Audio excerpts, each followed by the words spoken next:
2024 समाप्त हो गया। नव वर्ष का आगमन हुआ है। आप सभी को नव वर्ष की अनंत शुभकामनाएं। 2024 में राजनीति, खेल, समाज, साहित्य, अपराध, फिल्म जगत सुर्खियों में रहा और साथ साथ में उत्तर प्रदेश पुलिस भी। उत्तर प्रदेश पुलिस 2024 में बहुत सुर्खियों में रही। कई उपलब्धियां उत्तर प्रदेश पुलिस के नाम हुई और आरोप प्रत्यारोप भी जमकर हुए। 2024 में उत्तर प्रदेश पुलिस ने अपराध से निपटने और सार्वजनिक सुरक्षा को बढ़ाने में महत्वपूर्ण उपलब्धियां भी हासिल की। पूरे वर्ष में उत्तर प्रदेश पुलिस ने 20 कुख्यात अपराधियों को निष्क्रिय कर दिया,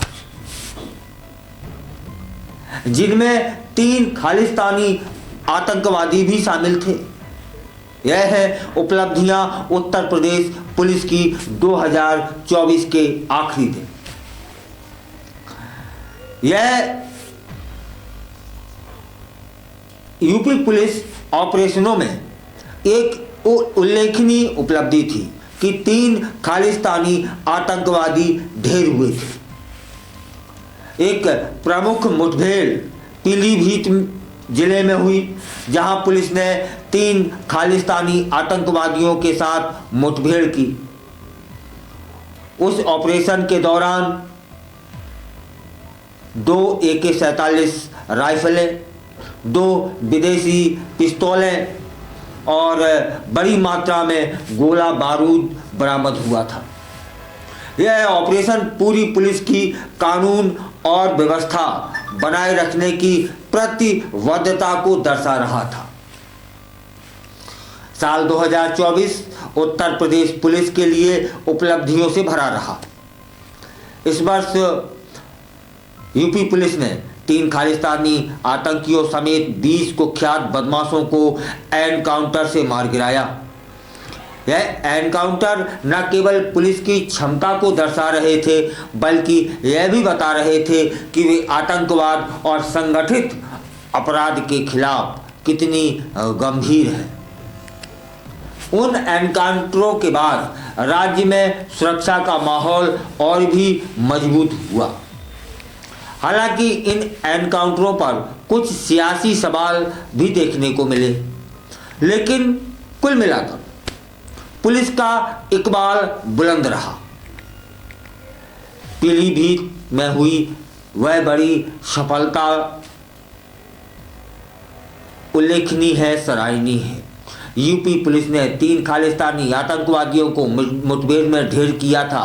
इस मुठभेड़ के दौरान बहुत कुछ हासिल भी हुआ, चर्चाएं भी हुई, विरोध भी पुलिस को सहना पड़ा, लेकिन वह कार्य बड़ा प्रशंसनीय था।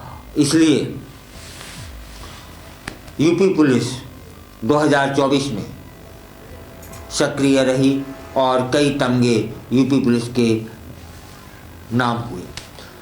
इस साल मतलब 2024 STF ने 9 इनामी बदमाशों को भी एनकाउंटर में मार गिराया था, जिनमें से मंगेश यादव, जो कि 1 लाख का इनामी था, और सुल्तानपुर में सराफा की दुकान में डकैती डालने के मामले में वह शामिल था। मंगेश यादव के एनकाउंटर पर जमकर सियासी बवाल हुआ। समाजवादी पार्टी और कांग्रेस ने इसे हत्या करार दिया और कहा कि यह कार्रवाई राजनीतिक प्रतिशोध का परिणाम है। ऐसे बयानों ने राजनीतिक माहौल को गरमा दिया था और चारों ओर इसकी चर्चा हुई थी। सपा के जो मुखिया हैं अखिलेश यादव ने इस एनकाउंटर को एक जाति विशेष से जोड़ा। और कहा कि इस सरकार में पीडीए के लोगों का एनकाउंटर किया जा रहा है। यह बयान न केवल राजनीतिक विवाद को बढ़ा रहा था, बल्कि इससे समाज में विभाजन की भावना भी पैदा हुई होगी। ऐसे समय में जब समाज को एकजुट होने की आवश्यकता होती है, ऐसे बयान स्थिति को और जटिल बना देते हैं। चलिए, एसटीएफ ने 2024 में ही बिहार के 2 लाख का इनामी बदमाश नीलेश कुमार, 1 लाख का इनामी विनोद कुमार उपाध्याय और कई अन्य कुख्यात अपराधियों को भी अपनी गोली का शिकार बनाया। इनमें शाहनूर उर्फ शानू, पंकज यादव, अनुज प्रताप सिंह, मोहम्मद जाहिद उर्फ सोनू, अनिल उर्फ सोनू उर्फ मटका नाम शामिल थे। इन सभी अपराधियों के खिलाफ कई गंभीर मामले दर्ज थे और उनकी गिरफ्तारी से राज्य में सुरक्षा व्यवस्था मजबूत हुई।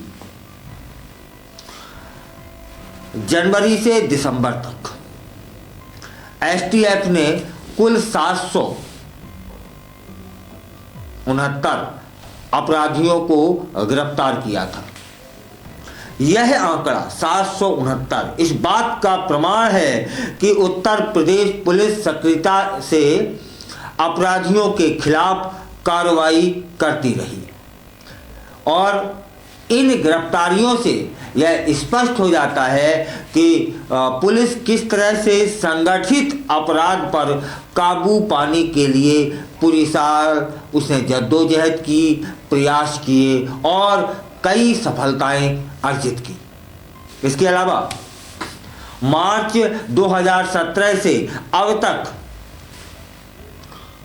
उत्तर प्रदेश पुलिस ने कुल 217 अपराधियों को एनकाउंटर में ढेर किया। यह आंकड़ा भी इस 2024 में बढ़ा। इस दौरान 7,799 अपराधी घायल हुए, जबकि 17 पुलिसकर्मी शहीद हुए।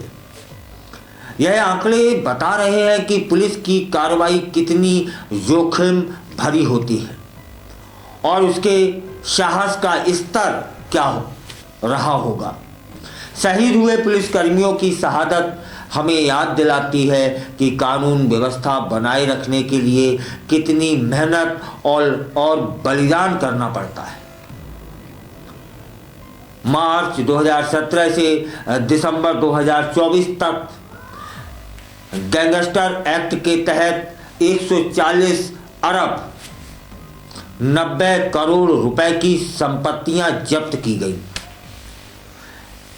पुलिस ने संगठित अपराध की जैसे कमर तोड़ दी। 2024 में संपत्तियों की जब्ती केवल आर्थिक दृष्टिकोण से महत्वपूर्ण नहीं है, बल्कि यह भी दिखा रही है कि अपराधियों पर पुलिस का शिकंजा कसता चला गया।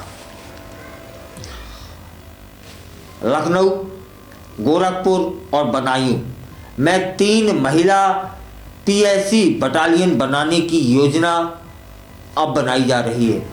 यह कदम महिलाओं की सुरक्षा और उनके अधिकारों की रक्षा के लिए महत्वपूर्ण माना जा रहा है। महिला पीएससी बटालियन न केवल महिलाओं को सुरक्षा प्रदान करेगी, बल्कि समाज में महिलाओं के प्रति सकारात्मक बदलाव लाने में भी मदद कर सकती है। आखिरकार एंटी नारकोटिक्स टास्क फोर्स ने करीब 2,629 करोड़ रुपए के अवैध मादक पदार्थ बरामद किए 2024 में। यह कार्रवाई न केवल ड्रग्स के खिलाफ लड़ाई में विजय थी, बल्कि समाज में सुरक्षा का माहौल बनाने में भी सहायक सिद्ध हुई।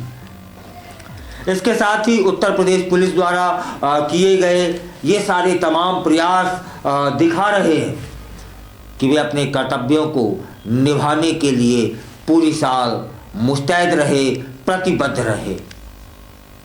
उत्तर प्रदेश सरकार ने तकनीकी विकास पर भी ध्यान दिया।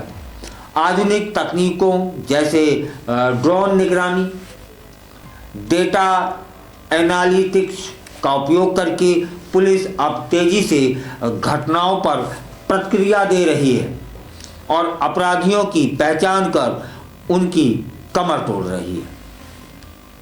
इससे न केवल अपराध नियंत्रित हुआ बल्कि आम जनता की सुरक्षा भी सुनिश्चित हुई।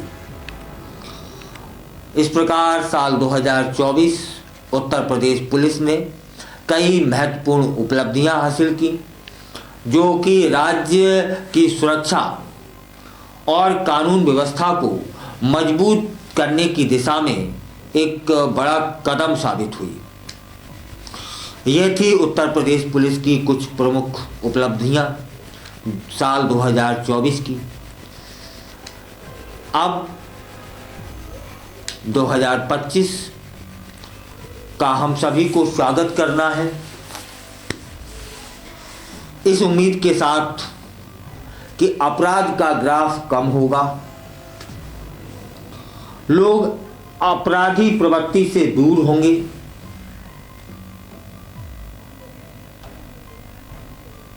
जिससे पुलिस को मशक्कत न करनी पड़े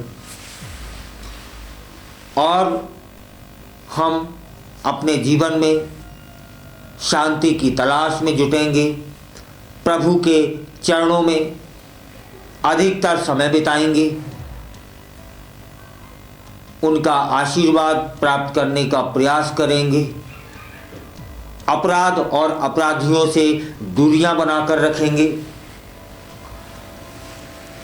आपराधिक प्रवृत्तियां जहां भी दिखाई देंगी कोशिश करेंगे हम सभी मिलकर कि वे कानून के दायरे में आ जाएं,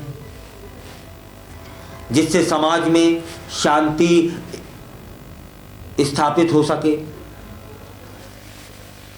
और आप सभी को नव वर्ष की हार्दिक बधाई, हार्दिक शुभकामनाएं। ईश्वर यह 2025 पूरे देश के लिए विकास, समृद्धि और शांति